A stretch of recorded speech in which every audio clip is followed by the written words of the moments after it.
দরপর করতেছিল বুকের মধ্যে। ট্রফি নিয়ে তো বাড়ি ফেরা যাবে। ইনশাল্লাহ ট্রফি নিয়ে বাড়িই ফিরতে চাই ইনশাল্লাহ। আমার মালিক উপরে আছে। নাসুম, নিজের পারফরমেন্স নিয়ে পরে যাবো, আগে একটু শুনি শেষ বলের ছক্কা ডাগআউটে কি চলছিল মাথায়। দরপর করতেছিল বুকের মধ্যে।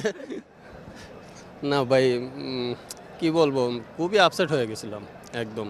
যাক আলহামদুলিল্লাহ ম্যাচটা জিতছে, আল্লাহ দরবারে লাখ লাখ শুক্রিয়া। দোয়া করেন কালকের ম্যাচটাও যেন জিততে পারি, ফাইনাল খেলার স্বপ্ন ইনশাল্লাহ। সঙ্গে দেখছিলাম এই উইকেটে ক্রিস ওকস আর খালেদ শুরুতে যে দারুণ বোলিংটা করেছেন, তাদের গল্পে পরে যাব।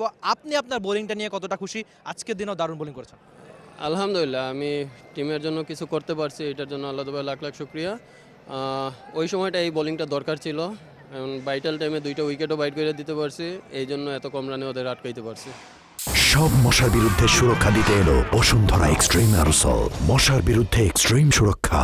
ঠিক আগের বার এরকম একটা বিগ ম্যাচে আপনি খুলনার হয়ে ভালো করেছিলেন, তখন আমাকে বলেছিলেন আমি তো ভাই বিগ ম্যাচের প্লেয়ার। এখনো মনে হচ্ছে কিনা যে নাসুম সত্যি বিগ ম্যাচের প্লেয়ার?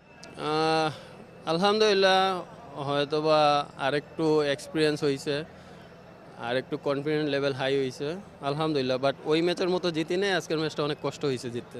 আমি একটু আপনার মুখে সিলেটের ভাষায় বা সিলেট ফ্যানদের জন্য কিছু একটা শুনতে যাচ্ছি। না আলহামদুলিল্লাহ, আরও একটা ম্যাচ আছে কালকে, ওই ম্যাচটা জিতি ফাইনালের স্বপ্ন, ফাইনালে যাই ইনশাল্লাহ। ট্রফি নিয়ে তো বাড়ি ফেরা যাবে। ইনশাল্লাহ ট্রফি নিয়ে বাড়িই ফিরতে চাই ইনশাল্লাহ। থ্যাংক ইউ সো মাচ, অনেক বেশি শুভকামনা দোয়া থাকলো। নাজুম ছিলেন টি স্পোর্টসের সঙ্গে, জানালেন যে দারুণ পারফরমেন্সের কথা। তিনি এই পুরো বিপিএলে অবিশ্বাস্য পারফরমেন্স করছে, সেটা হয়তো তিনি সামনে ধরে রাখতে চাইবেন। দেখা যাক সিলেট কত দূর যায় এই টুর্নামেন্টে, ট্রফিটা নিয়ে তারা বাড়ি ফিরতে পারে কিনা। Rifat Emil, T sports, Dhaka. For more updates, subscribe to our YouTube channel and click on the bell icon. Follow us on Facebook and Instagram.